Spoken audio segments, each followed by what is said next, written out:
Hello, Sebastian. How are you?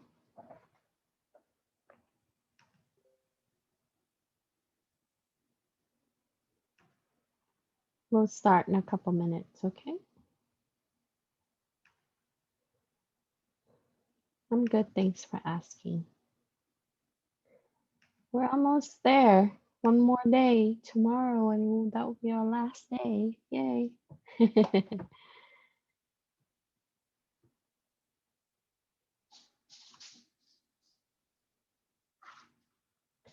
Okay, so turn on your Raspberry Pi and we'll get started shortly. Just give a minute for everybody to join us. And then you can also check out what we're going to be doing today. Hi, Kevin. Thanks for joining us. We will start in about a minute. So we're gonna fire up Raspberry Pi and we are gonna check out our task for today.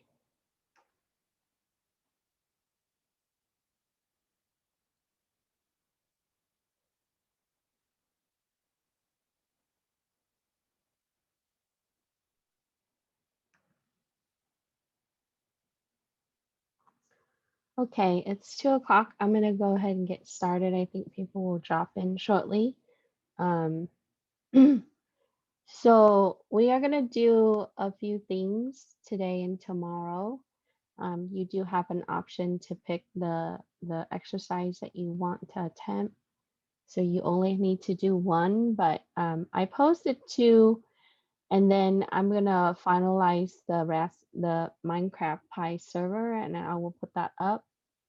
I just gotta test a couple of things and making sure everything works. So today we're gonna hit 2 things. So I want to walk you through how to use Syncthing, which is a way that we can synchronize Raspberry Pi files from and to devices. And then second, we are going to work on virtual private network, setting up a VPN with your Raspberry Pi. So in case if you want to do that, you can. Hi, Albert. So let's take a minute and then make sure that your Raspberry Pi is started. And then we'll go ahead and get through the exercise. And also you can check out the Canvas document. Okay. Like I said, Minecraft Pi document will be added. It's going to be different than the one from the prior class, as I will add the server component to the Minecraft. It's going to be a little slow. I want to let you know. So we are expecting Minecraft server to be slightly slower than usual because it's the different version on the Raspberry Pi 4. So for today, we are going to start our Raspberry Pi. And then we are going to start with looking at Syncthing. And then if you like to do that one, you can. You only need to do 1 of 3. Okay. And then I will go over virtual private network. Hopefully I can finish with the 2-hour session. And then if not, we can carry that to tomorrow and we will do the rest Minecraft server. Also, I wanted to let you know that I will likely extend some time toward the end of the week for everyone to submit the assignment. But if you have them done, just turn them in by tomorrow, then you don't have to worry about it. But I will likely push back the date till about Saturday or Sunday. And so that way I can finalize my grade by Tuesday. That's the due date for this class. Okay, so if you have something that you want to turn in for this class from week 1 and week 2, make sure that you upload the picture that you took and then send it in. Okay, even if you have some challenges, that's fine. You can submit that so I can grade it. Okay, so as we are starting our Raspberry Pi, we are going to look at our lab 2, which is going to be on Syncthing first. So let me get my document open here.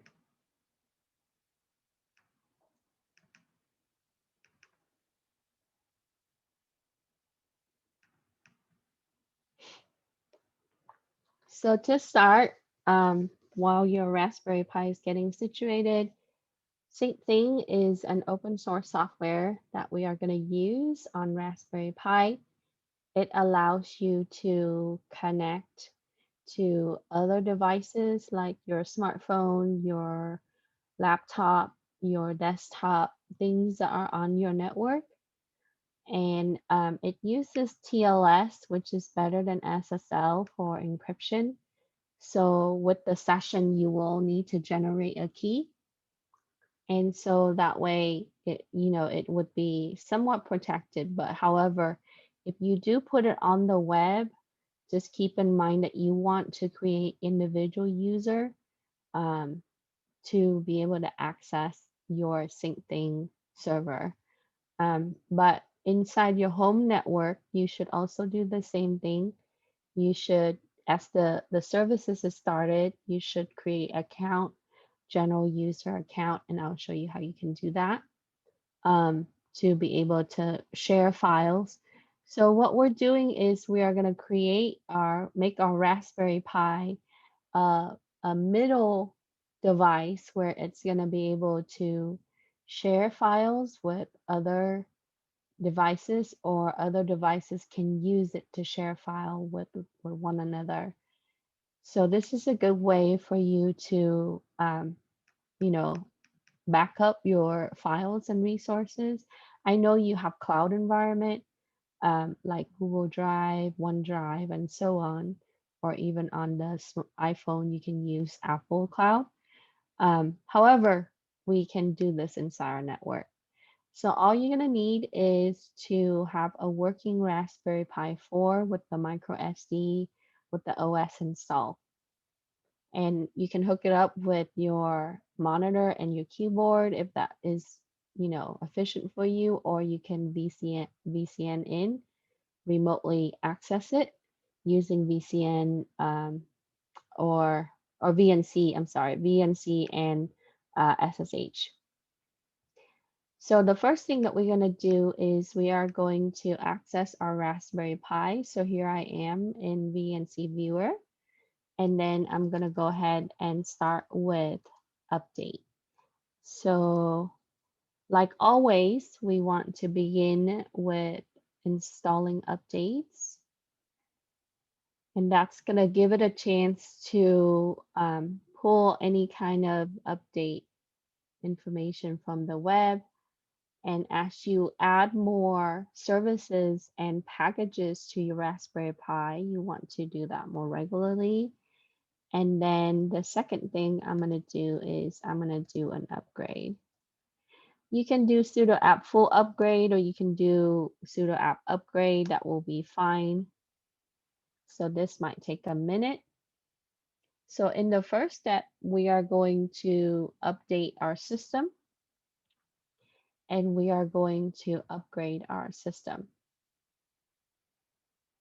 Okay.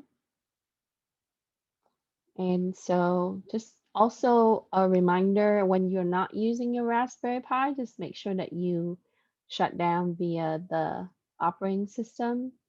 So that way the services is not just available and not being used, because that will create security risks on your network. So as we are doing more web-oriented things, I want to make sure that you keep in mind that you got to make sure that you have security measure for your system. Okay. Let me see if I can turn on some live transcript in case that's needed.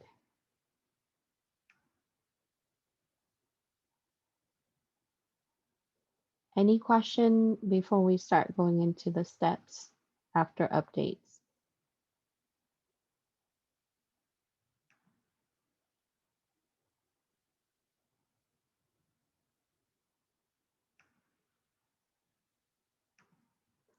Okay, so all right, the next part, what we're going to do is we are going to go to the next step.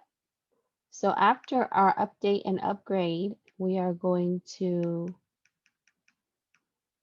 work on bringing in transport HTTPS. And so HTTP is not secure, and you want to use HTTPS, which is Hypertext Transfer Protocol secure, and it uses port 443 compared to regular HTTP, it uses port 80.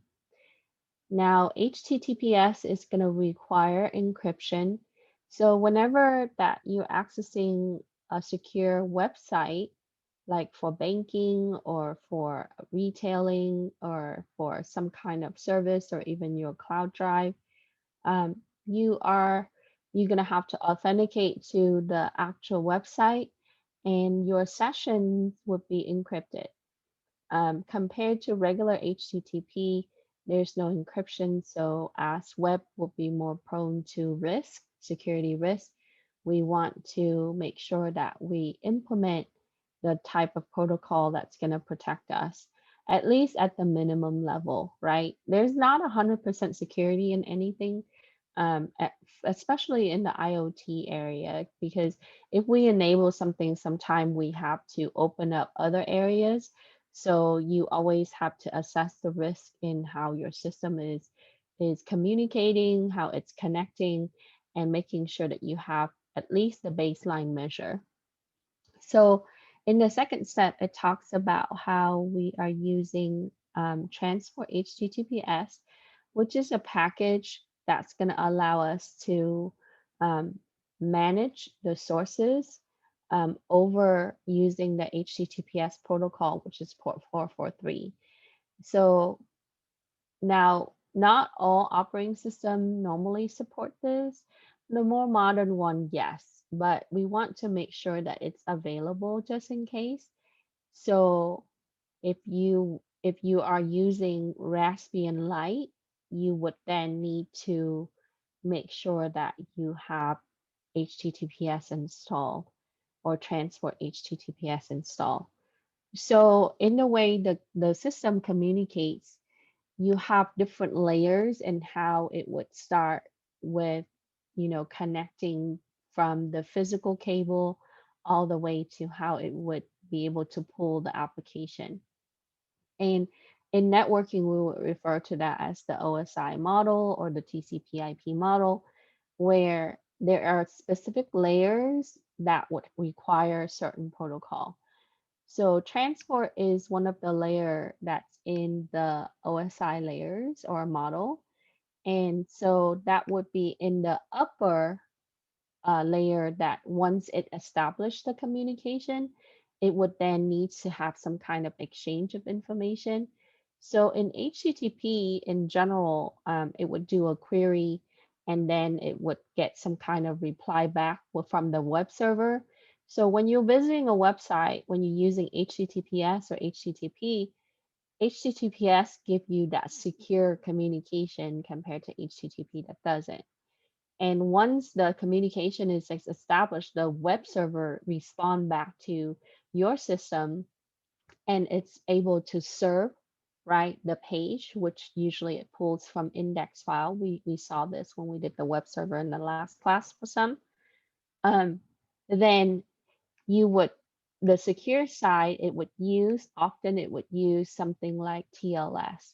And in that, what you have is you have encryption that's going to be using a specific key. So in the exchange of information, it would release a key, or there's a key that's established. Usually it's going to be like some form of public key. And with that, you would have the session that's going to be secure. And that key is going to be used for that session. So in some cases, when you click the back button on your browser or on your smartphone, it doesn't load back the last page or the previous page because that session is no longer available. So the way that we can make it is where it should be, you know, um, secure for that time, and it should be more real time. And so this is why embedded Linux is really appropriate for this kind of use. So I'm going to go ahead and copy this command because I now need to bring in the package, even though it has it for most part, right? Because we're using the full desktop version, but we want to make sure that we have the package available just in case. And so if you already have it, it would say that it would be the version that would be the newest. If you don't have it, it would go through and it would install it, and that might take about a minute. Okay. Then, so once we have that package brought in, then we can utilize that package for our service. And so you always would have some kind of software tool to be able to control your hardware appliance. And that's the way computing system works, right? And operating system in general doesn't have all the services that we might require. So we want to bring in individual services through the software tool. And that's how you're able to pull this. And so when you bring in the package, you would get the source code for the application and then all the necessary component for that application to work. Okay. And keep in mind that this is web based. Okay. So you can implement it with the full browser support. Okay. So after we brought in the transport HTTPS package, we would move on to step number 3. We would then need to add the PGP keys, and PGP stands for Pretty Good Privacy. PGP was originally started as an open source type of platform, and it was often be implemented in encryption for email.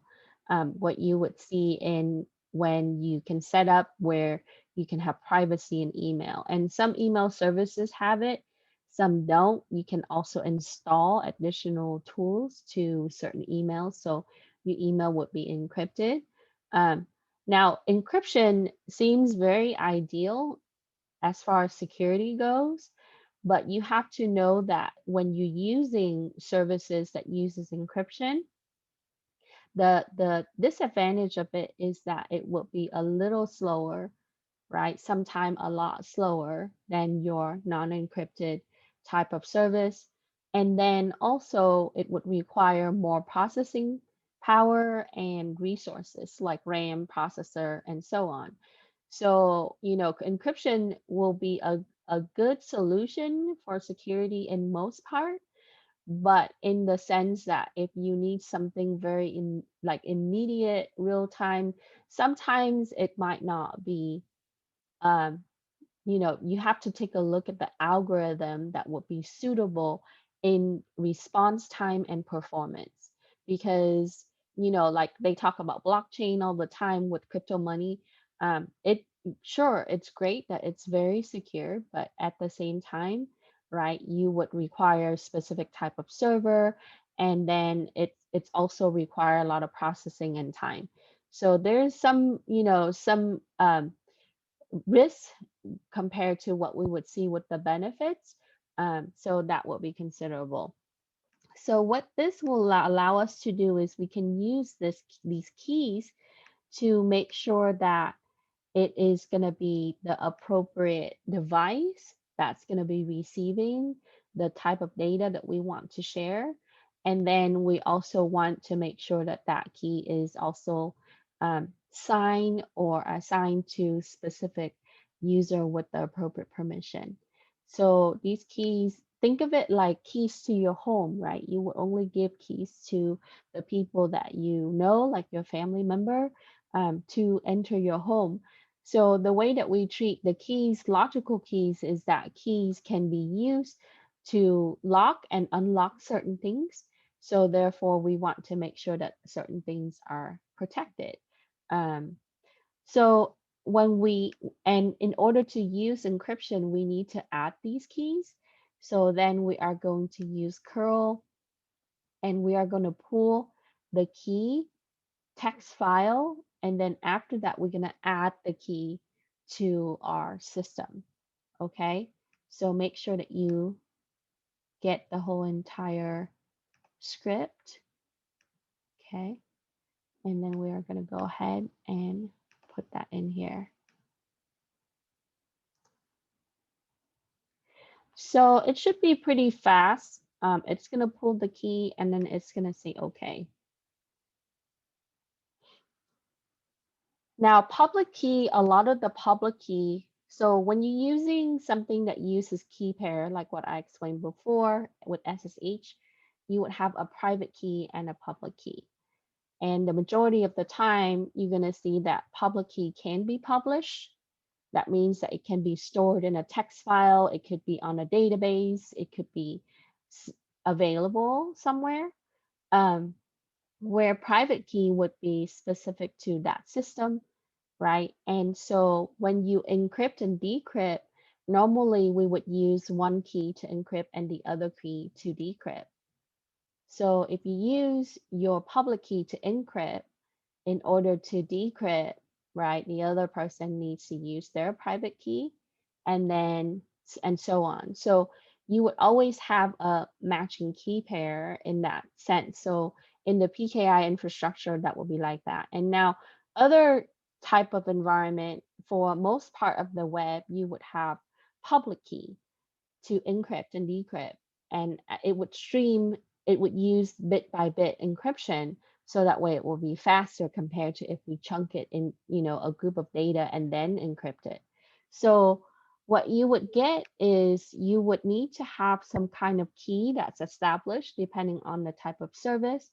So in this one, we are going to pull the key from Syncthing, and that's in the text file. And then we are going to copy that and put it into our system.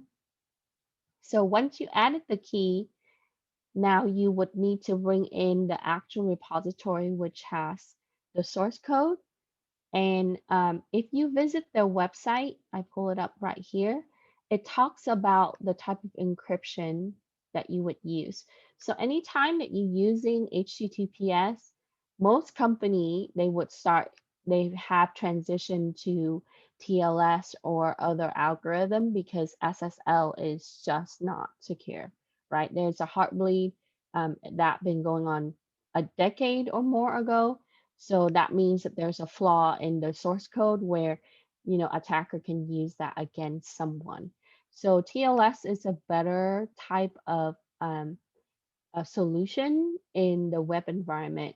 And then it talks about how your data is stored, where you're not really centralizing it. You would negotiate from one system to the next based on the key exchange, like how you would say, okay, I trust that system, so that's just because that system would have the appropriate key for the cryptography that is required for this session. Okay, and then you would have to have some kind of authentication. Okay, and it would not default to your Raspberry Pi authentication. It would require user authentication. It would notify you of that. So here you can find syncthing.net, and I also added the link on the document for you to look at. Okay, and then if you want to look at their GitHub repository, it's here. Also, documentation of protocol is very important. So for the students that gets more into development of this, like you want to be a developer for these type of services, then you want to explore a little bit on how they build, how they use the protocol for these type of application. Okay, and then disclosure and also licensing information you can find out. Okay, all right. So then what we're going to do next is we are going to use the echo command, and then we are going to pull the list from Syncthings and also the repository. Okay. And here we want to note that we want to pull the stable version. Um, so your sources, your SRC files in that directory would then be added.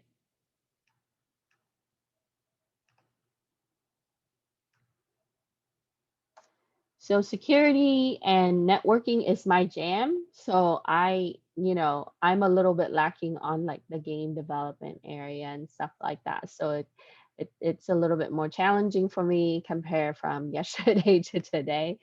So like project like these are more in like my wheelhouse, right? Because as a consultant and a faculty in this area, I'm more comfortable with a lot of that. But programming I love, and exploring different projects. I always expand my horizon in other areas. So I try to like, learn a little bit of Unity. I try to learn a little bit of this and that. So that way I can take a look at, because all the other resources require security too. So I always look at their design and what kind of tools they use. And so I can think about like how their security area can be improved or lacking. Um, so once we had pulled that, it would just bring you back to the regular terminal interface there. And then you would then move on to step 5. So when you see echo like this, right, echo can be used to create file. I always tell my students that speak Spanish, like think of echo as hecho, like made, right? Like so you can make a file, you can create a file, you can, append to a file using echo. All right. After we have obtained that, we need to update the package manager so that way it would see the new resources that we added. So you would then need to run app update again.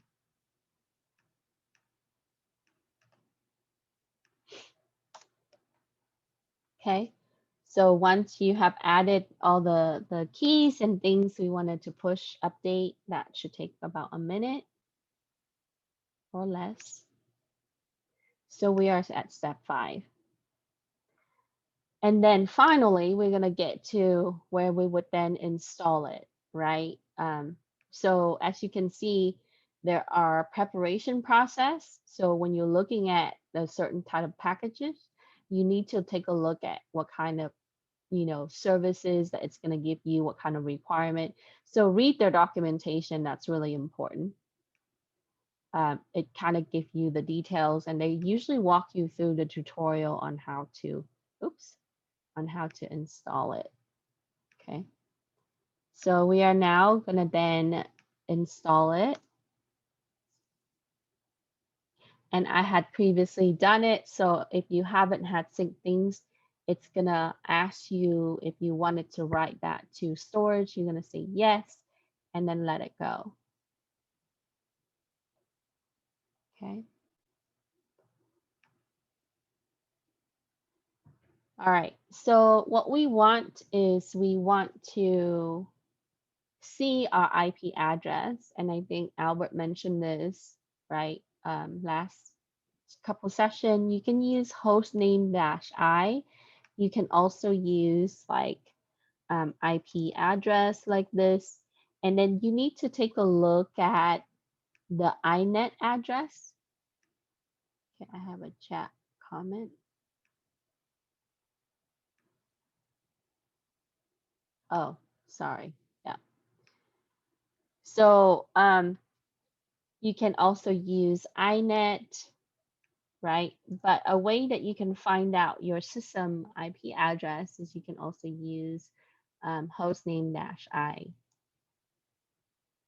or I'm sorry, if config. And then you're going to look for the INET. Okay. So Mac OS and yeah, they're not the same. That's correct. But all I want to do is if I need to find out my IP address, then I can look that up using these 3. Okay. If you're using host name alone, it's only going to give you the host name. So I'm going to go ahead and use hostname -i and then So you will see different display with the command. Some are more verbose than the other.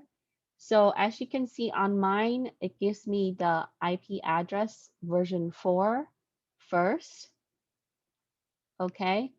And then it also gives me the version 6 along with the details of my system for the Raspberry Pi. So what you want is you want the 192 address.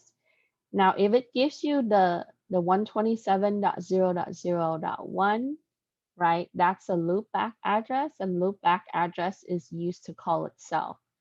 So the actual address is another number, 192.168. As your router is programmed, it's using, 192.168.x.x to start. And when it releases the address as its service, then it is a dynamic host control protocol system.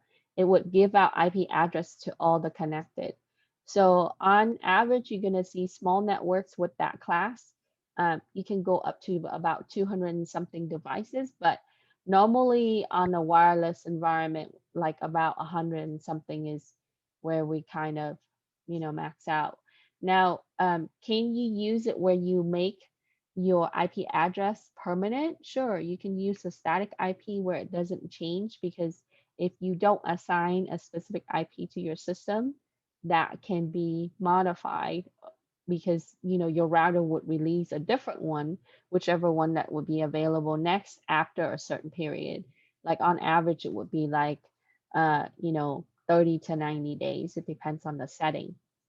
So in a server environment, you want to use a static IP that doesn't change.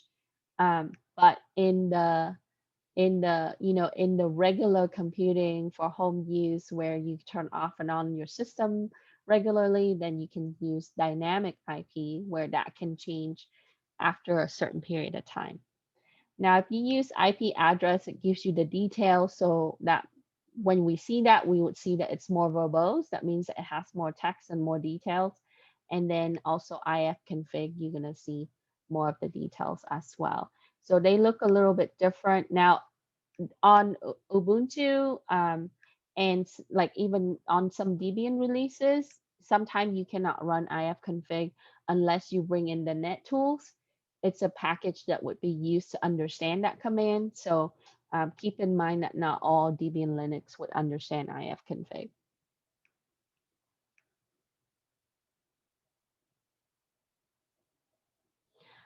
It doesn't always change. It depends on what you set on your router. So you can have it where it change every 30 days, every 15 days, because the default configuration, usually they would go for 45 to 90 days. On some of them, I've seen it for like 30 something days. So you want the user to be how we can dynamically use the address is that it would be more efficient. So the ones that's assigned that's not in use, it's going to take that back, right? That's going to get reused by another system. It's just a way that we can maximize the IP version 4 address, which already we ran out worldwide, right? For public IP, but private IP is what you see in the 192.168. Okay. All right. Yeah, so you can check your router settings for how it configures it, because it is a DHCP. All right, step 8. We would then need to be able to run Syncthing, and so all you have to do is type in Syncthing, okay? And then after that, it's gonna put the file that you need. So, and then we're gonna edit this file, okay? So we're gonna go back to our Raspberry Pi, go here, and then, yeah, I'm recording the video, so sometimes if I clear my screen, it's just because, I just want to avoid like stuff sitting out there and my addresses and things like that. So, oops, I think that's a capital. Sorry, it's Microsoft Word thing. So change that to lowercase s, like this. and you're going to have Syncthing.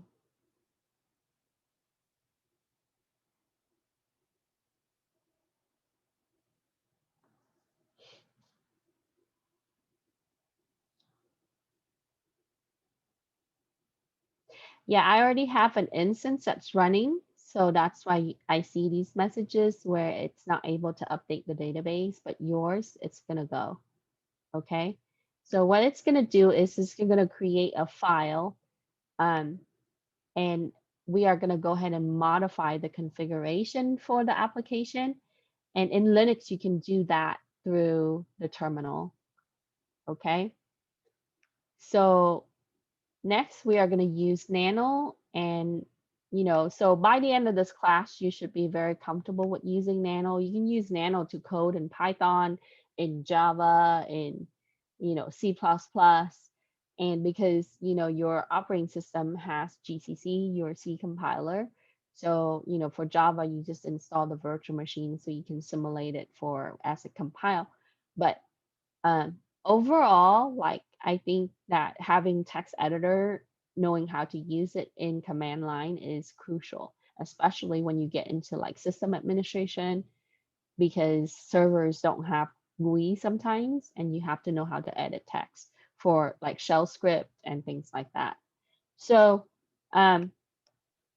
next we are gonna take this and we're gonna open up the configuration file, and then we're gonna modify, and I highlighted that, on how you can change up the IP address that's there. And then you're going to put in you're going to search for that line, and then you're going to edit that address. Okay. So we are going to go ahead and I'm going to do this so you can see. So this is the file. It's 194 lines. So we don't want to go through line by line. That will take too long. So it tells us that we can do a search. And if you can read on the bottom, it tells you that if you hit Control W, it is a search mechanism. It shows you, you can, it's where is, so you can search for a certain keyword in that file so you can quickly edit it. So what we want to do is we are going to follow the instruction here. It says within the file, you need to find the following line. Make it easier to find this line, you can use Control and W for the shortcut search. And then you're going to type this in to the search area, which is near the bottom. And then it's going to pull up the line. And then you're just simply using your arrow key on your keyboard to place your cursor where the IP address is. And you're going to backspace it out and then type in your Raspberry Pi IP address. Okay. So I'm going to go ahead and do that. I'm going to let me click on here, hit Control W. So the search option comes up, and then I'm going to come back over here.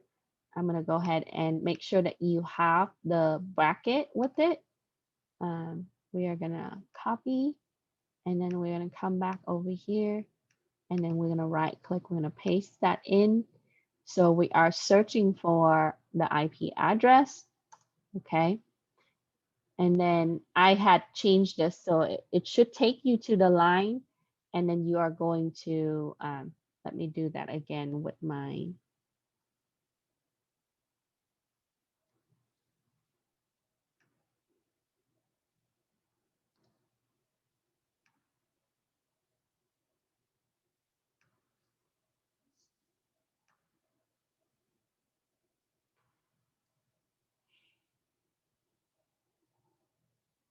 okay. So you would then replace that line with your IP address. So the example that I'd shown here is that you are gonna put in your IP address. So if you put in the one in the document, of course it's not gonna work because it's not your IP unless your IP is exactly that. Um, so you want to modify that file to make sure that it contains your IP address. And importantly, we're using port 8384, okay, for this particular web application.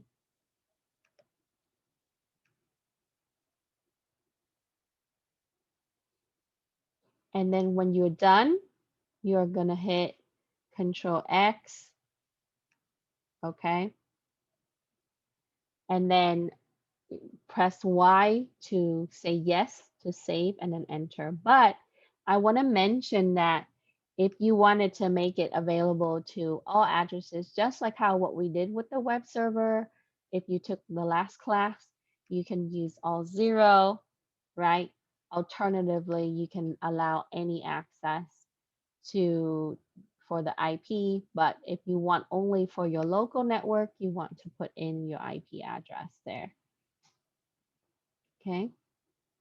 So once you have done that, you are going to save it. So hit Control X for Nano to exit, and then it's going to ask you if you want to save. So press Y and then press Enter. And we're going to save it as the same name that we started with for the file name.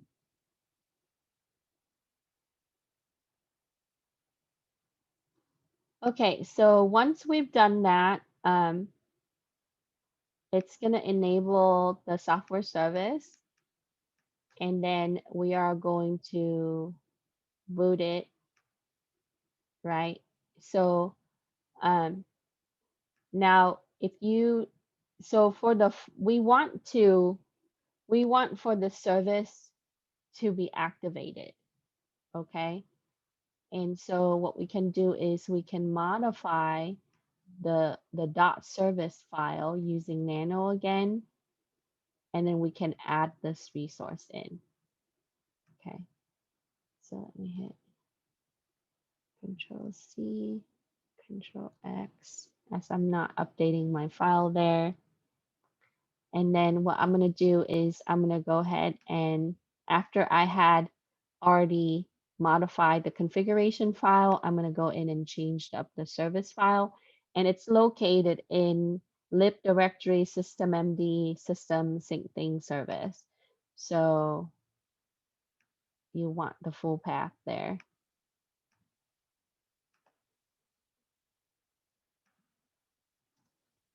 Okay, so here's the file. It's a shorter file, right? Yours might be blank. What you want to do is you want to go ahead and copy this whole section and then paste it into the blank file, and then you are going to save it. Okay, so what we're doing is we are going to make a service, a .service file for Syncthing, and we're going to specify its description, the documentation where it uses man. So man is used to look at manual. So you would then specify that command in case you need to access the manual inside terminal. And then that's going to be part of your network. So that will be after the network.target. When it execute, we don't need to open up the browser to start. We would let the user, and the default user, this is important. If your user is Pi, that's the default, then that's what you're gonna have. Okay, if you have another user, you need to specify that there. And then it would restart on failure. These are some of the flags that would use for it to start or exit. And then what you're gonna have next with the script for this is that it's going to be it's going to use the protection, which is what we had established with the key, and then it would deny memory write execute. So that is important in application because you don't want an application that would also write to memory, because sometimes malware would come in and it latch onto these application and it would write to RAM. And it's those the rootkits do that, and that will be an area that would be difficult to really fix for the system because it can damage a lot of different things. So whenever I assess like system application as an analyst level or consultant or security person, I always look at that area, like how the application is really written, how we can control the application. So you can actually design a script to be able to do that. Yeah, so native wise, right? This is actually written in YAML, which is a language that is used for scripting with web-based services. And if for those of you who took my CIS30B last semester, we work on Ansible, and it's similar to that, where you would then use a language to talk to the use of framework with the web application. So it's C based, so you're gonna see like a lot of the syntax that's the same, but they omitted a lot of like the semicolon and all these things that you would see in like C or C++. So it's designed to be working with like as a shell script type of language. So um, then you want to have multi-user target, so that way you can have many devices connecting at the same time. So that way we can detect other devices if they have the application installed. You can write things in C as a script because all operating system understand that, but native wise, sometimes it would be better to do like shell script or a script that would work with the language. Okay, but yeah, most C-based language would work. You've seen Python, how it works with like Java application and things like that. So as long as there's library that would tie to the lower level instructions, you're good. Okay. Yeah, libraries are super important in these, like as how we would be able to go from one language to another and with cross platforms. All right. So you after you paste that in, you are gonna hit Control X and then yes, and then enter to save. Then next you're gonna do is you are going to enable it by doing the sudo system control. Okay, so when you see systemctl, that's your system control, and then you can use the command enable to enable that. Now, enabling doesn't mean that it's starting. Enabling just mean that it's making it available to start. You have to start. So server system, the way that they design it is multi-level, right? Like you can enable something, but you don't want to start yet, right? And then when you disable it, you make it unavailable to start. So then you can enable it and not start. You can enable it and then start, right? You can enable it and then stop it. So there's two different areas here. So what you want to do is you want to enable it, okay? And then that way it's available after the system boot up. And so that way you would run this command, okay? Now, some application, you can just call it using sudo and then its name, and it would activate both. Other application, all else safe with embedded Linux, you should use system control, because system control actually brings it to the operating system that it's another software that's using that. So through the terminal, we're able to control it. So Control X, let me get out of that and then bring me back to terminal here. And then I'm going to go ahead and do the start. So the start, we're going to start the service, and that's going to allow us to use the web interface, which is going to be our browser, to be able to access it. Okay. All right. So if everything works out, right, you shouldn't get any kind of error in terminal. And then we are now at step 18. Oops, sorry, scroll down too fast there. And then if you wanted to check, right, on the service, you can look at if the service has started, everything is running, you should see that. Okay. So you can also find, you can use like sudo control status, Syncthing, and so on to check it. Okay, so everything should be running. You can now need to configure your sync file. And so what we want to do is we are going to open it up in browser, and then you are going to put in your Pi IP address and then the port number. Very similar to what we've seen yesterday, right? You've seen how the ports is used after the colon.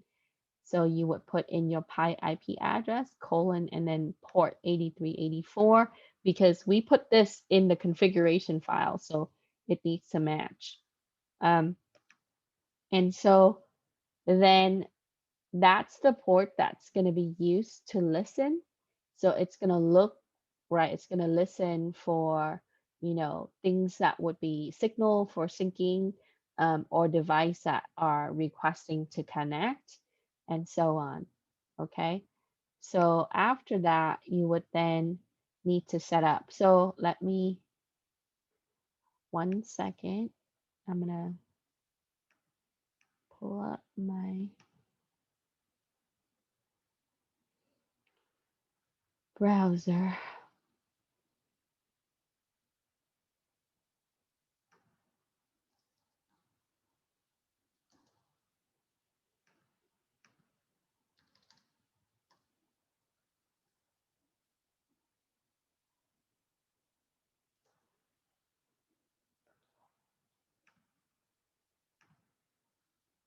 Okay. So yours will log you in right away, okay? Because I already created the user, it's gonna want that user, so I need to log in.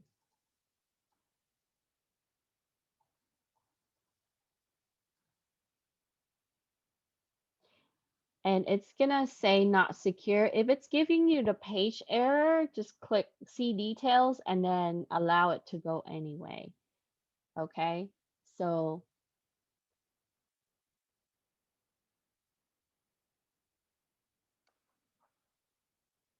all right. So you're gonna get the message at the top where it's gonna tell you like you don't have a user account yet. Do you want to create a user account? You you're gonna click it, and then it's gonna take you to um, sorry, let me pull up my user account information and so I can show you.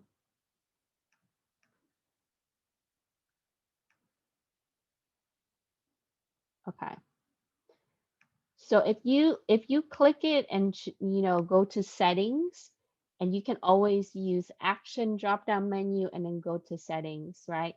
It shows you that you can get the API key, in the case where if we want to incorporate this, into another web application, you would then use the API key.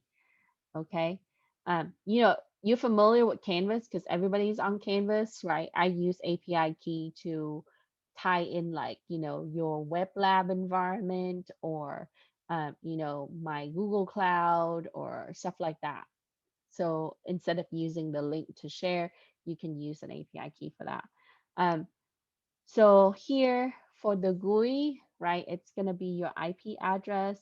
Um, you want to create a user account, so give it a username and then put in the password. It might show like this, but your password might be shorter or longer, but it's just going to show a bunch of dots like that. That's okay. And then I also check use HTTPS for GUI. Um, and it's always going to be starting with the browser because it is a web app.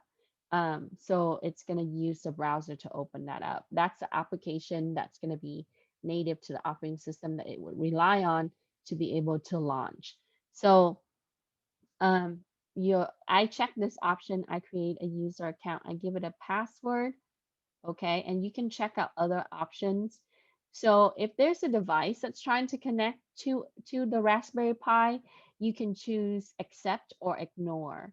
And the ignored devices is going to go into this list, right? And then if somebody's trying to share a folder to the Raspberry Pi, if you choose to ignore, it's going to put the folders here. And then if you have connections, it would, shows the type of connections that you would have and so on. But in general, it would give you, your um, default folder and then your GUI and so on. Okay. Now, one of the things that you can check out is your um, your device ID, and this it generates like a bunch of text, right? And that text represents that device access capable, access way to connect to other device. So, and every ID that it has is different, right? Every ID is unique to the individual device. So when you're on your Windows PC or your MacBook or your smartphone, right? You would then you need to install Syncthings and then, get the ID from the Raspberry Pi in order for your smartphone to connect to it. Okay, so I'm going to walk you through that process, but you can obtain your device ID here. Okay, you can use the QR reader or you can do that, but this all that is that's a unique value that's given to my Raspberry Pi. Okay, and you can see on yours remote device you don't have anything yet, right? um, I have a system that I tested that's connected. So, and so if you want to add a system, all you have to do is click this and this prompt up, right? On the other system, you have to install Syncthings and then you would obtain its ID and you would put that in here, okay? And then you would give it a name. Okay, so what I did was I installed, right, on my computer, I would install Syncthings and I downloaded it for Windows 10. It's an executable. I installed it and I run the application and then I would then get the ID information and that's what I use for it to be added to the Raspberry Pi. Okay. So we'll get through to that step. Okay. So after you have created the username and password, you want to use that user to manage your devices and your folders. Okay. Then by default, there's no username and password, but you want to use the account and you can always choose settings to configure that. Okay. And then you would see GUI tab. Any question with creating user account and looking at your system ID? Okay, next we are going to see if this works when we're connecting one to another device. Um, so you can add the device, okay, by using that button. And with that, you would then need the other device ID. So if I'm trying to add my smartphone, um, I know that on the iPhone and the Android phone, for Android you can go to Google Play and then you can download Syncthing, okay, and you can test it. If you have like an iPad, you can go to Apple App Market and then you can pull Syncthing, download it, install it. So every device needs to have the software in order to get its own ID, and then that's how we would be interconnecting. Okay. So um, I had downloaded, okay. So here, if you go to their website, syncthing.net, if you go to downloads, you will find, right, there's Android, that's through Google Play. And then if you're using Windows, you can download the 64-bit. that will work with the 32 as well. There's a Mac OS version. If you're using like other Linux release, like Ubuntu, and so on, you can look at the architecture that are a little different here. They have MIPS, ARM. So for our Raspberry Pi, that will fall under the Linux ARM. And then there are other BSD and Solaris.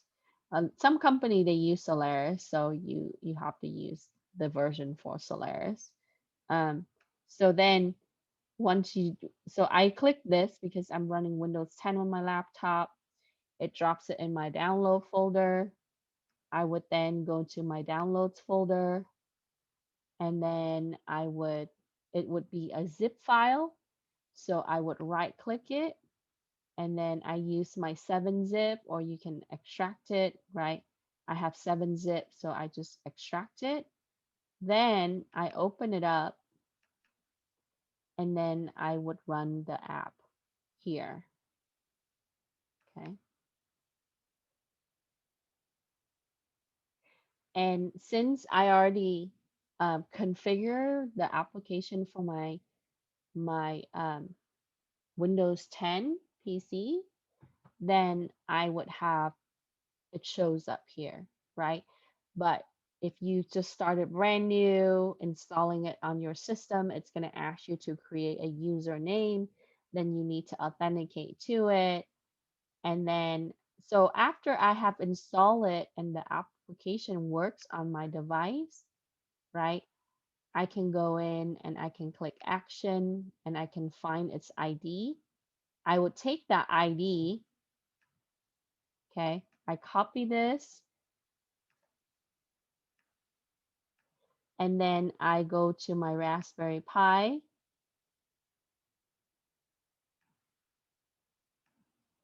right? I would go to add a remote device. I would paste my device ID in here. That's for my, yeah, it says it's already added, but you get the idea. And then I give it a name. You can say WinPC or something would be unique, right?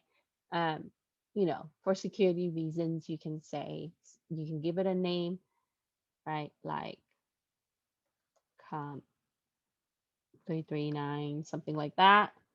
And then you're gonna click save, and then it's gonna acknowledge that Raspberry Pi is gonna try to add. So you got to go to the Windows side, okay?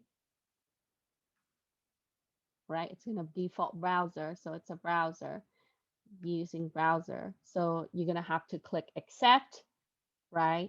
If you don't want to connect, then you can click ignore, but accept so you can see it's connected.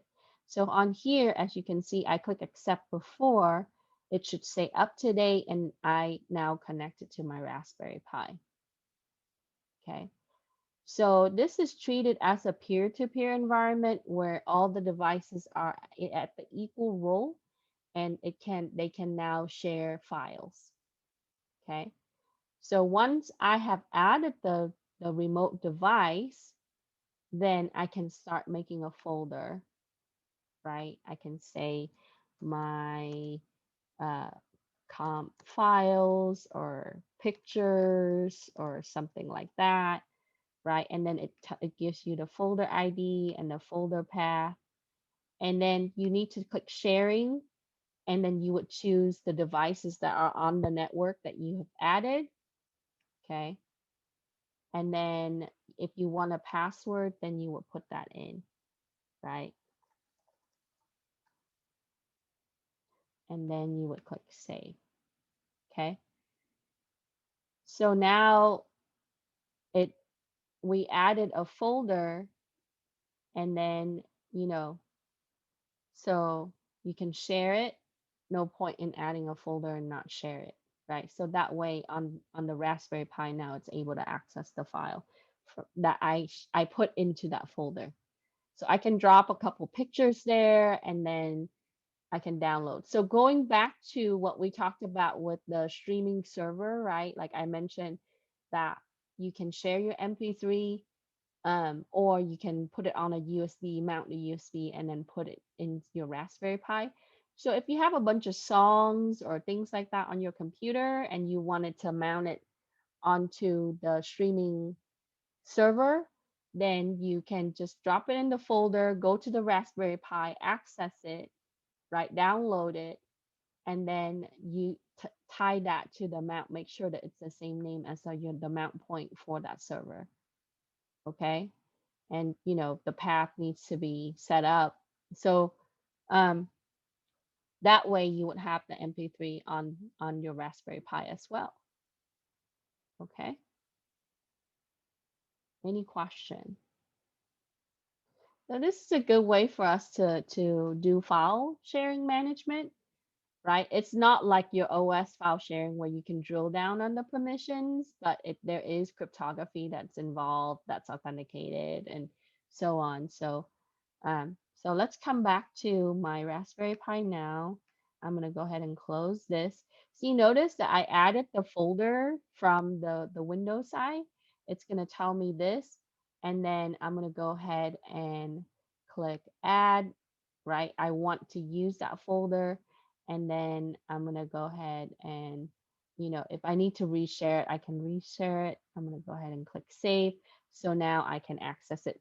You can only access it if it says up to date.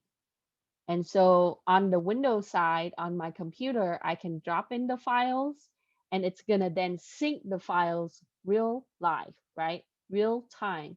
So that's the whole point in this is that, you know, you don't have to plug the device in and then transfer it. That might take forever, install another app. If you have all of this set up, you can just, share movies with another system like that you downloaded from Netflix or whatever, and then or you can share songs, documents, etc. And so that way it's very convenient for you. So internally you built what's called a peer-to-peer network.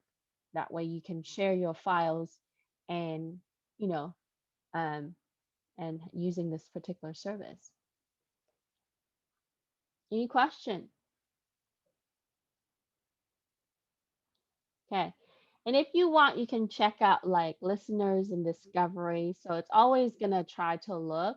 So in the case that if another device trying to add to it, adding folder is here, adding remote device is here. You should create a user account for each of the device that you're using for safety reasons and put a password on it, a strong password. And then it's always going to open it up. If you check like browser options and HTTPS, you want to allow that, right? And then when you add more devices, then you would then see the list of your devices here. Okay. And then if you want to stop them, you can just click pause all, or you can look at the changes in those devices and so on. Question.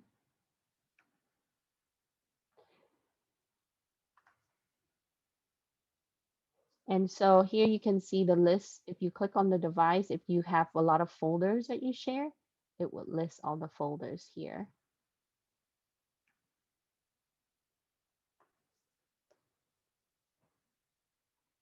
So now you have a working, right, file sharing environment at home. I'll pause for some questions.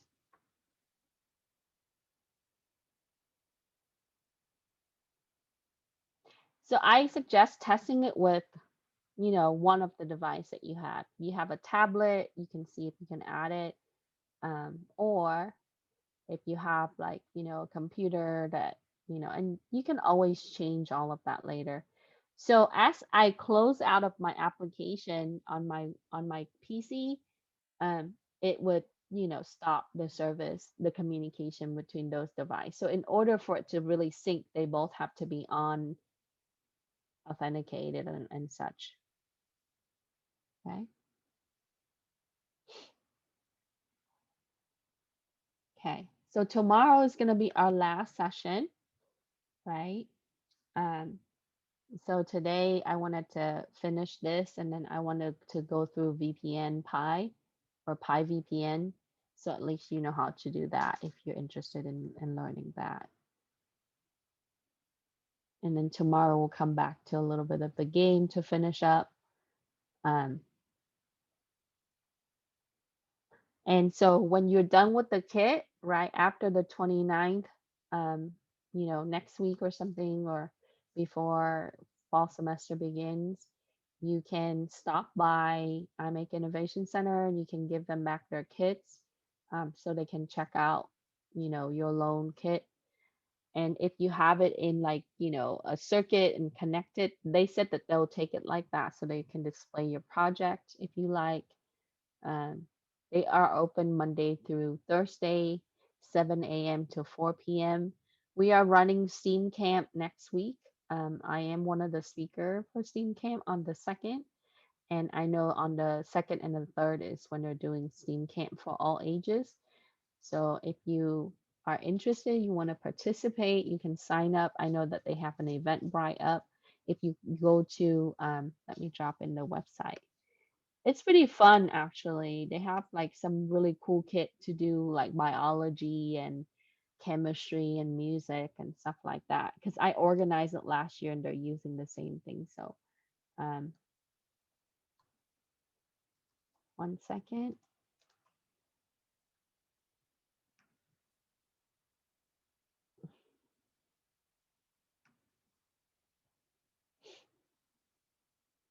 Any question before we start the next one?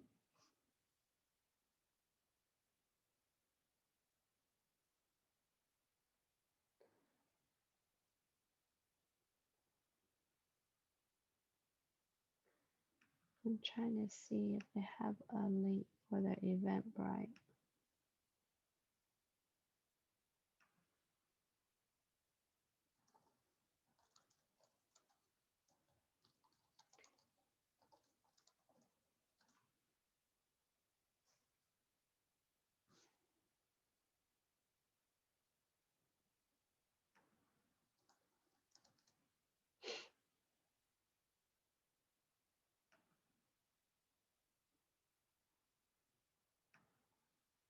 Okay, so I'll drop this in. So if you're interested, you can join. All right, it's up and running. Great. Good to know. Like I said, networking and security, that's my jam. So I usually don't have, because I know it inside and outside. So um, sometimes like it's hard for me to kind of drill down on like the game development aspect sometimes. So it takes me a little bit longer to troubleshoot some of the things, and it's frustrating sometimes. But yeah, okay.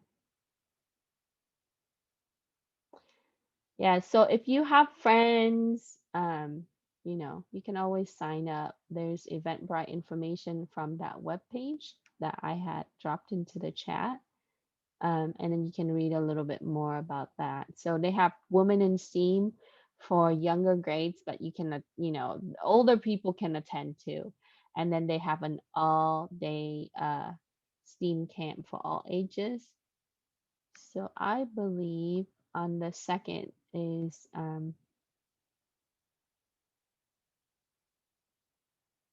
yeah, they just finished the 3rd to 5th grade. And then on the 2nd and the 3rd is all ages STEAM camp, 2-day event.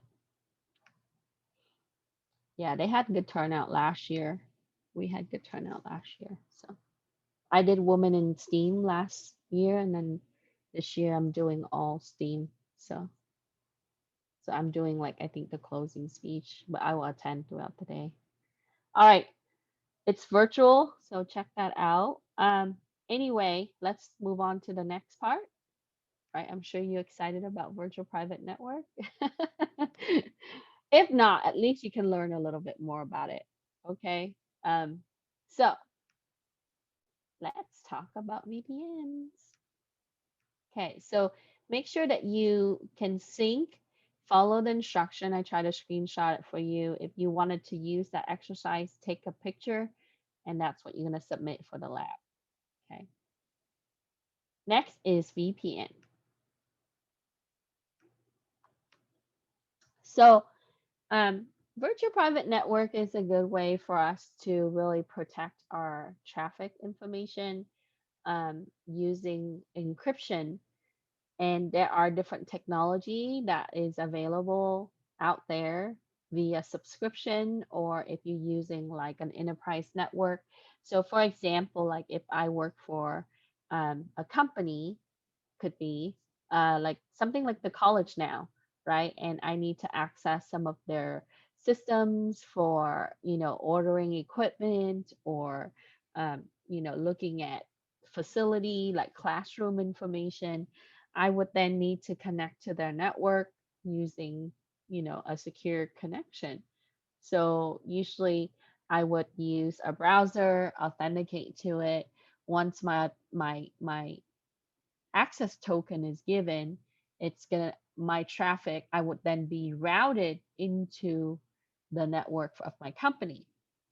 So most of the time, what they do is they have some kind of tool, usually an interface for the user to authenticate. And once the user is given the access token, it passed through the border firewall, right? It would then have a specific route to go to their VPN server. And at that server, I would then be able to get connected to my computer at my desk at work, so I can launch some application that I need to be able to process the orders or my complete my tasks for the day. Many people do this during COVID time and now, right? We've been using virtual private network long, long before. A lot of people start doing it now because they have to, because you can't come back to work yet in some cases, and then or limited access, so everything is going to be virtual. But in the 80s, we've done it through dial-in using the phone connection, very slow. But back then, the system can only handle 10 connection at the time. That means that 10 employees can be on at the time, and those are usually managers. Nowadays, you can do this simultaneously with hundreds and thousands of employees if your server is set up to handle that. So what we're going to be doing is we are going to use OpenVPN server to on the Raspberry Pi to create our own little home use, right? VPN. Now, you can take your Raspberry Pi, put it on a power bank when you travel, and you can use it, but you would have to be able to have some kind of public connectivity, so you have to port forward it. Okay. Many of my former students who are super successful now in security and IT, I've been teaching for 15 years. They've done this, to start. They set up like a file server at home, attached like an external hard drive to a system like a Raspberry Pi. So whenever they need to pull their homework and things like that, they just go to that. So that's like their cloud, right? That's like their storage on the cloud, but it's just at home. So now, in the sense of if you're buying this particular type of service, it can go from $5 to $100 a month or a year. It depends on how extensive of a service that you get. So here it talks about how we're going to be using our Raspberry Pi at home. We're going to create a virtual private network. And the only downside is that you're not going to be able to spoof your location, right, to a certain country and so on. So it's going to be a little bit more transparent because it's open VPN. Now, the type of service that you acquire at $100 per year or a month, of course they're gonna shield it a little bit better. Okay. So so but it's gonna give you a little bit more insecurity in browsing. I use an application, a security application that has VPN's feature on the software side. So that way, like, but sometimes, that can be pretty spotty too. It depends on their server that I'm connecting to and so on. All right. So all you're gonna need to start is gonna be your Raspberry Pi 4, your micro SD with the Raspbian or Buster OS. And so now um, You should use a static IP. That means that you would set up a dedicated IP address for your Raspberry Pi, but it's okay if you don't. Like I didn't, because after this class, I'm gonna shut my Pi down for like maybe a couple of weeks before I fire it up again, right? Because I want to take a little break and then I gotta prep for my incoming fall classes. So also you want to make sure that on your router, you want to set up your dynamic DNS service.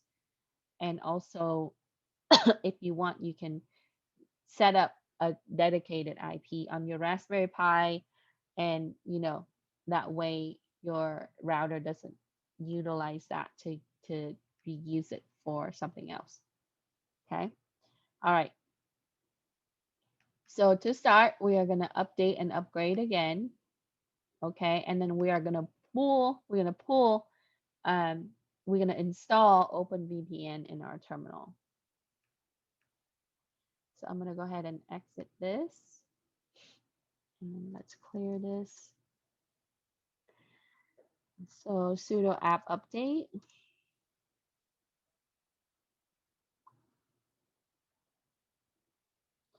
And then sudo app upgrade.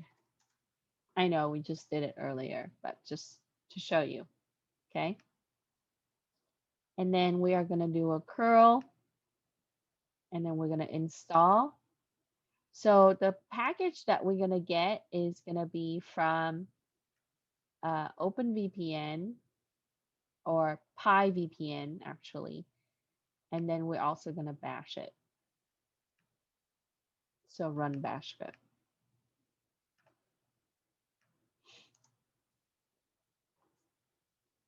Okay. So I already have this install, right? It says that it's detecting the existing one, but as you start brand new, you will not have this message. Okay, so you want to start with install. And so I'm going to do the update. And then I'm just going to use the document because I have to uninstall it in order to show that again. So first it's going to do is it's going to ask you if you have an IP address, right? And then if you want to have any kind of reservation on on the DHCP dynamic host control protocol, which is a role from your router that gives you the IP address. So you don't have to use the static IP. You can just use the dynamic IP. That's fine, right? Unless you want to permanently use it for a long time, then you can set that up. So the way that we control yes or no is you can hit tab key, and then once you have the choice that you want, you're going to press enter. Okay. So it's going to ask you for your user. So if you're using like a Pi user like me, right, you can just use that user. Okay. Or you can create another user. Now, there are two options that we can use for virtual private network, which is going to give you the VPN protocols that you need. Okay. So the web-based VPN that you see out there that you subscribe, a lot of the time they use TLS with keys, and then to remote, it would then piggyback SSH on top of that. So now some of the other type of server that you would see out there, they would use IPsec, which in my opinion is a better platform.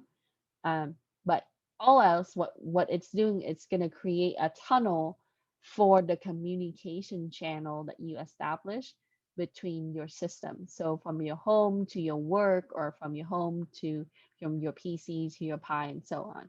So some protocol would require additional encapsulation within, and so on.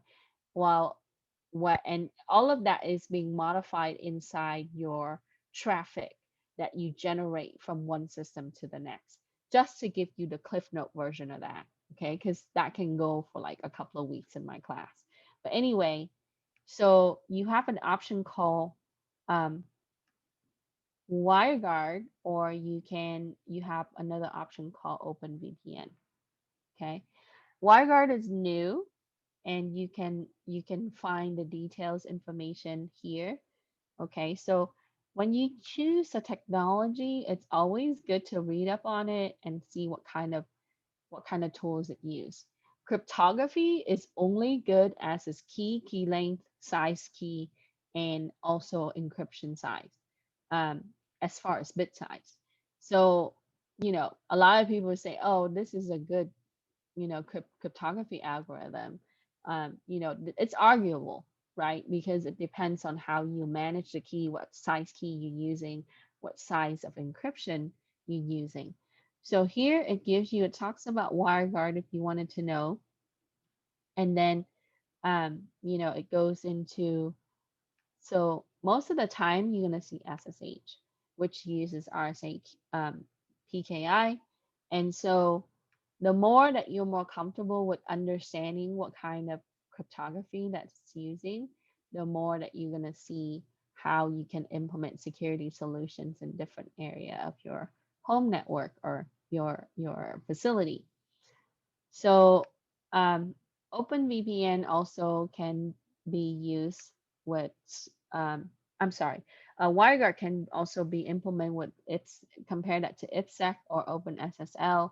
There are some similarity in what they're using as far as the encryption and how that would be used across for routing in the wireless area.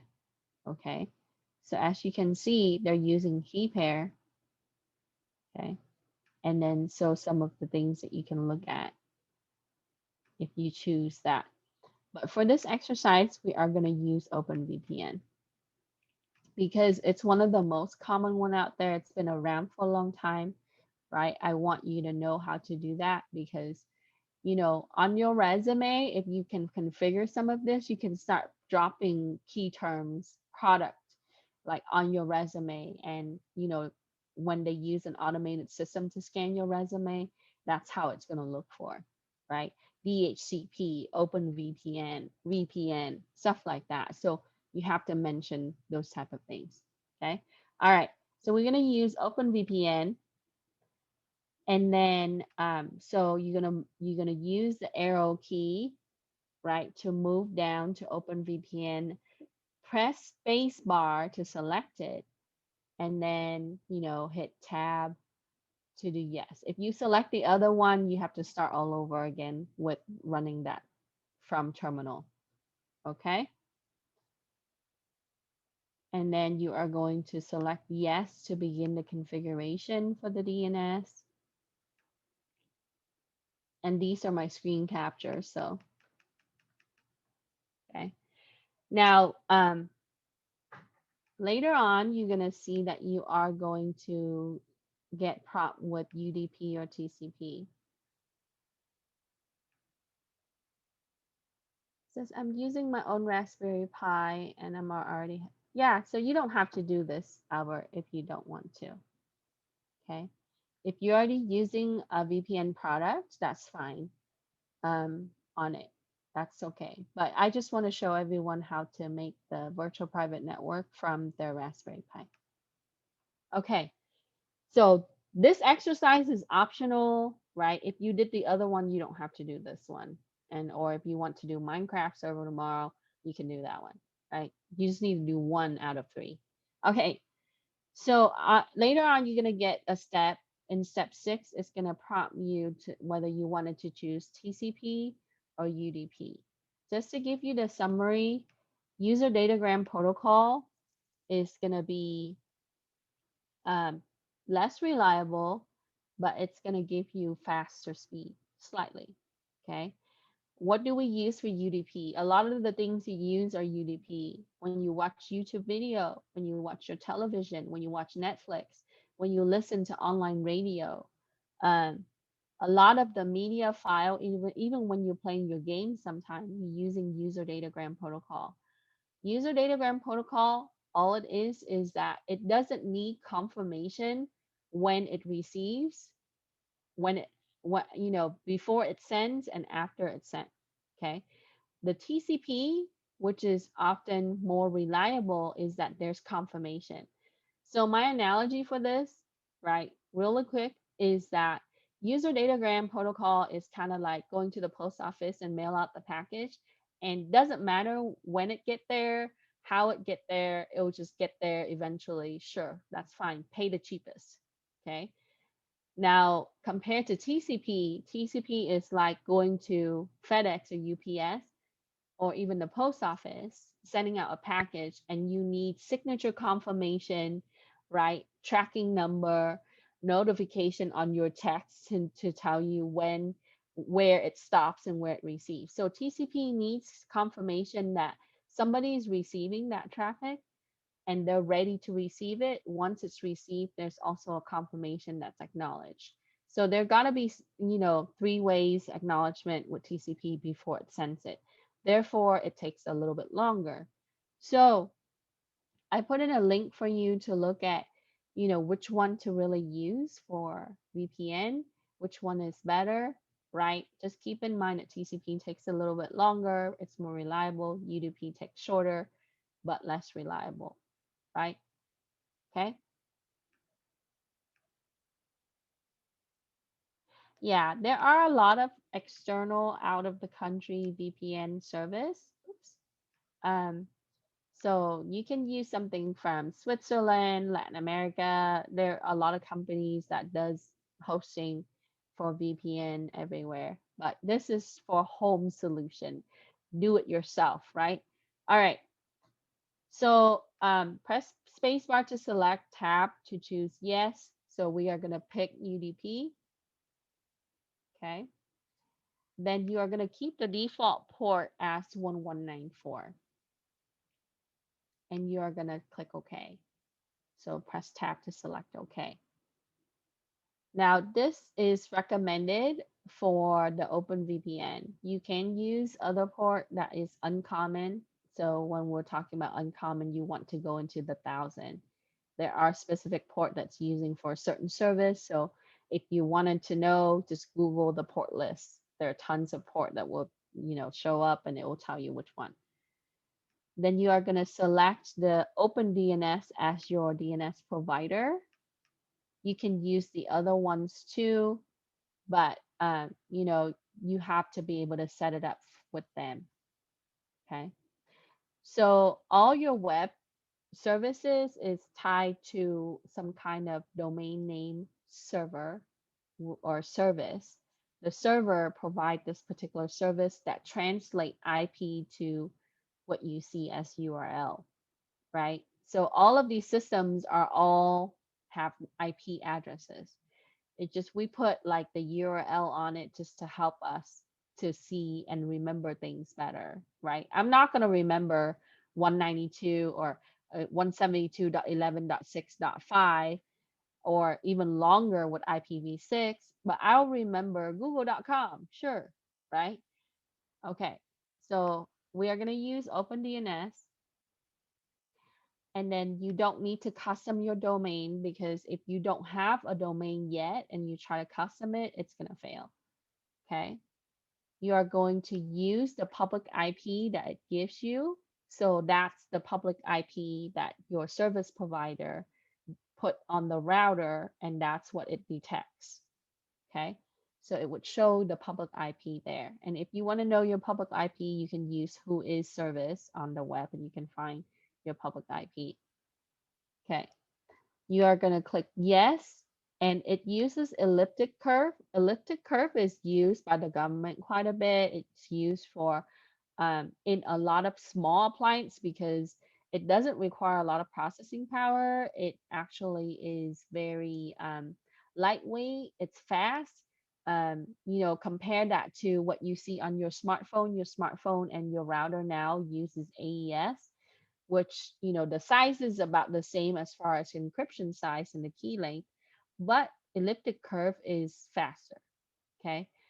There's argument and research in this, but anyway, it uses what's called elliptic curve, which it uses like an equation that represents a elliptic curve, right? And then it's gonna base the encryption algorithm based on that particular equation, how it maps it for the data point. Summarize. Sorry.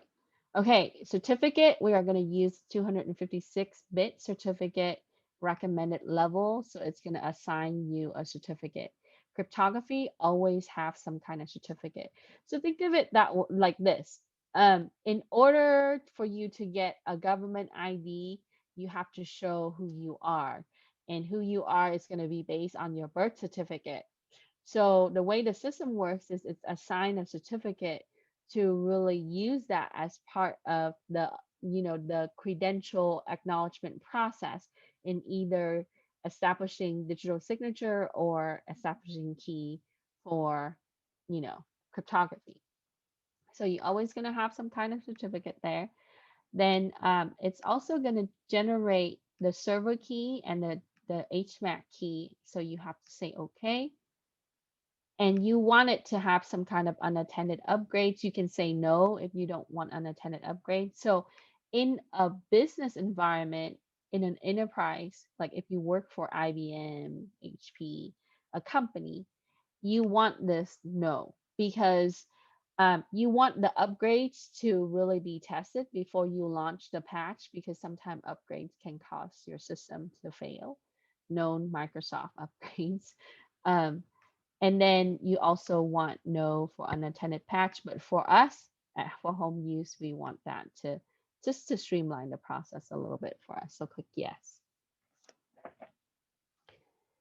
And then once you go through okay and yes, right, for the choices there, you're going to finish the installation and then you're going to tell it to reboot.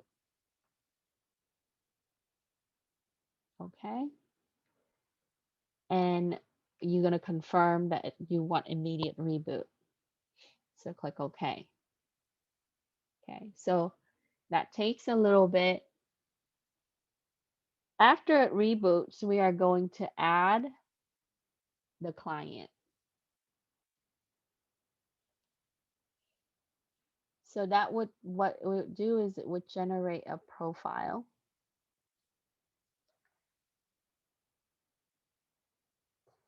And with that profile, it ties in certificate and credential, keys, all of the deal into a file. Now, since you're using OpenVPN, it's going to generate the file for OpenVPNs. Okay. Um, when you use a different product, it would use that particular file. It would generate the file for that product. So Howard said that he subscribed to a certain service, right? It really need to trust that system first, and then so that system can be trusted on how it would route the traffic. So then you for that particular service, you would have a different type of file. So depending on, but ultimately when you summarize everything down, usually it would be some kind of cryptography, it would have some kind of certificate, so that way it can trust that system. Okay. So after you reboot, you would then go through the process and you would add the PiVPN in terminal. Sorry.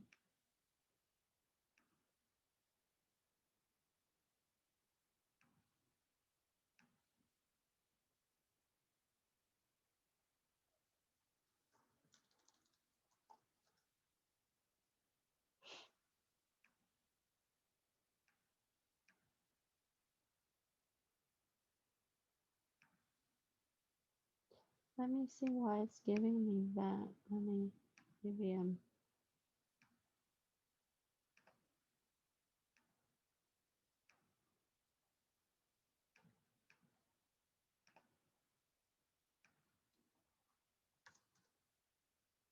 okay. I typed it wrong. Sorry. Okay. And then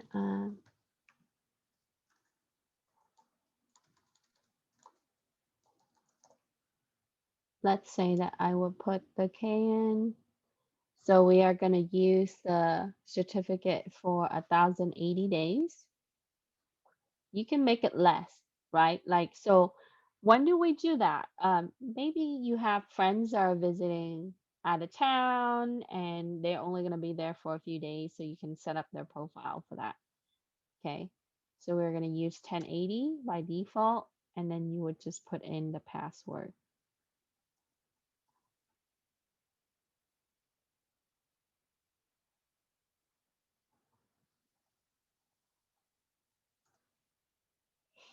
Okay. So what it's doing is going to give me the certificate, the key, right? The public key, um, and then the private key, and it's going to put it all in a file for me. Beautiful. Okay. Where is that file? So it's going to have a folder in your home Pi directory, and it's going to put the files in here. So I did one yesterday, and then I have another one today. Now, this file is important because you're going to need this in order for you to access it on other devices. So if I'm trying to use my smartphone to be able to access the VPN, I need to be able to import in that file, right, to my smartphone. You already learned how to sync your things. You can safely share this file, or you can simply copy and paste it and then make another file on your network, um, so you can put that onto your device. Okay. So this particular profile needs to exist in every device that you would connect to the Raspberry Pi VPN. Okay. So here it talks about after you created your client name, and you don't have to use the same client, right? Just when you create it on the Raspberry Pi, you're going to make sure that you take that file and give it to whichever device that's using your VPN. Okay.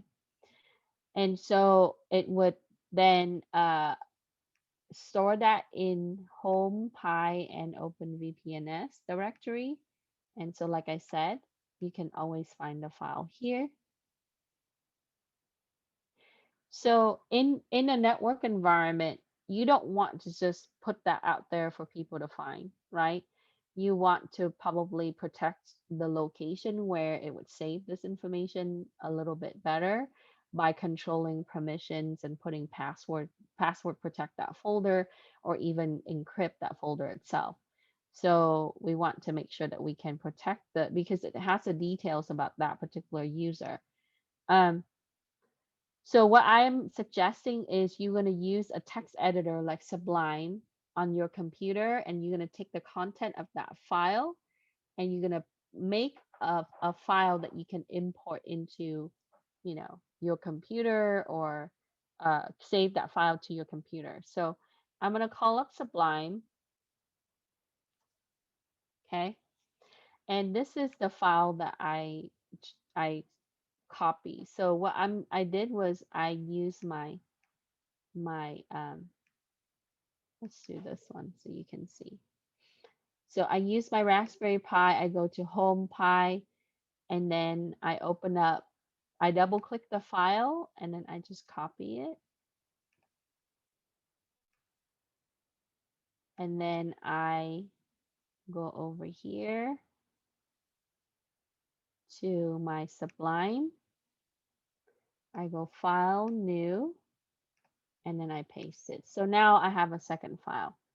And you want to save it as its extension like you have it. So .ovpn, right?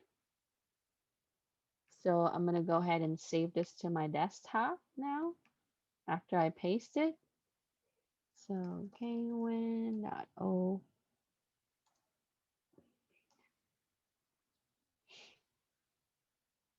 and then click save.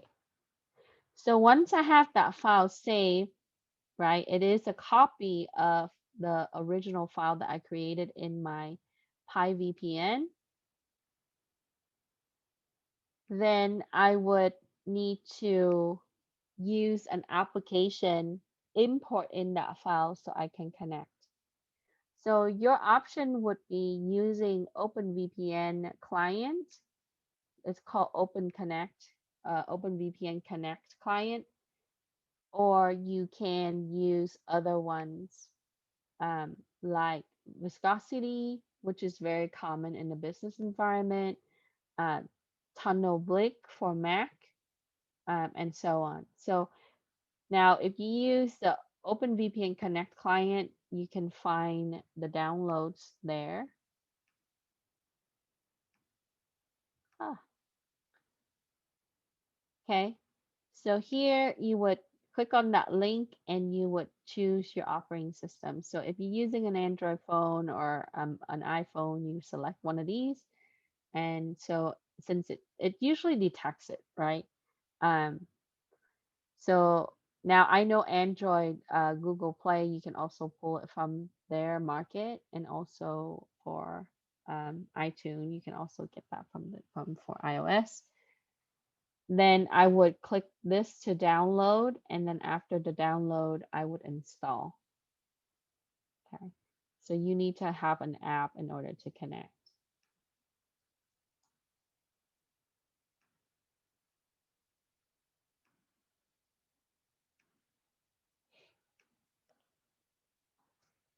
Okay. So that's my public IP. Let me click. Oops. No, I don't want you to connect. Okay. You can use the settings to go through and you can choose, like if I want only UDP, I can pick that, but by default, it's going to be on adaptive. If it can't connect after 60 seconds, it's going to time out. And then you would restart. It would, you can choose on how you want it to restore the connection in case it reboots, and so on. So settings give you options on how you would control the connectivity. And then on the right, if you see like a little symbol here that looks like a sheet of paper, you would click that. That's your log. Okay. Um, if it's failing, then it's going to tell you, and then you can click retry it. So for mine, it automatically retry. I can set it to be that way. You can click edit where you can change. I save my private key. You can also add proxy, which, those are just like traffic cop. It would negotiate and point you to better available connectivity area. So you can do it that way. So once you have the app installed, okay, you would then click import profile, click file, and then drag and drop in your OVPN file that you copied earlier and saved, or you can click browse and find it. So I'm going to go ahead and do that. Hi, I just wonder if the Raspberry Pi can be a mobile hotspot. It is a mobile hotspot if you have a service that's connected to it. Yes, I just want to know how to use a SIM card to connect to a Raspberry Pi.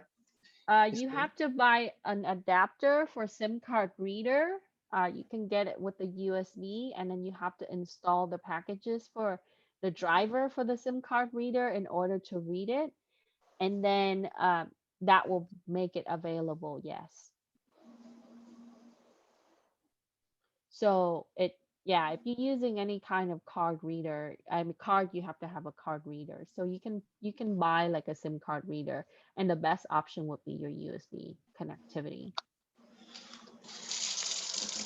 Okay, so here what you can do is you can browse to your file, and then I'm gonna go ahead and select that. Okay, and then be able to import it. So once you have imported, then you can choose save private key password if you want, and then type in the password, and then you're going to click connect. It's going to ask you for the password, right? And so on. So you can have multiple profiles on there and be able to run that. Now it's going to time out for me because I didn't port forward this. This video is going to go up to YouTube and it's publicly available. So I normally don't put stuff on my router because that can impose risk to my home network. So therefore, but what you need to do, I put the notes in here for you to set up. Okay.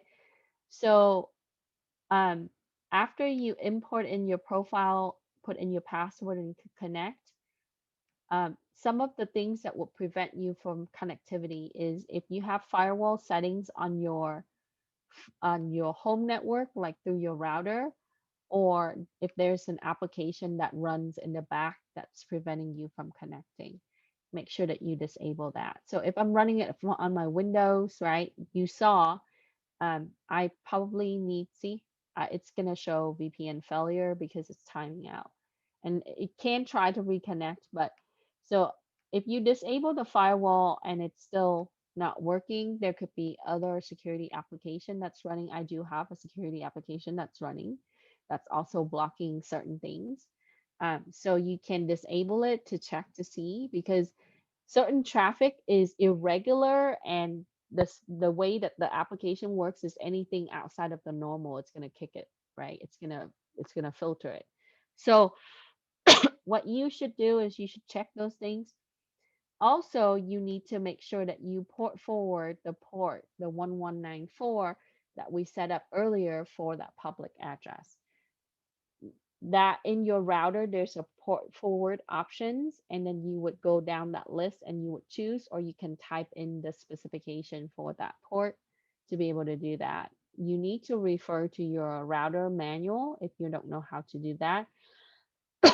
And then also there's an advanced option on your um, on your OpenVPN area that you can configure, but keep in mind that if you change a lot of stuff, it might, you know, corrupt it. But you can always remove it, uninstall it, and then reinstall it again. It's a really good thing to really learn and explore a little bit on how VPN works. And if you successfully connect after you change all your configuration that you need, you would then have a VPN at home. Um, OpenVPN and OpenDNS is not that secure. I just want you to know, right? But it elevates the security a little bit higher than having nothing.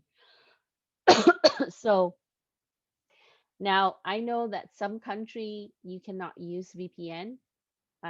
There are ways that you can connect to VPN in those countries, but for example, the greater part of China, you cannot use VPN because they want to be able to monitor traffic.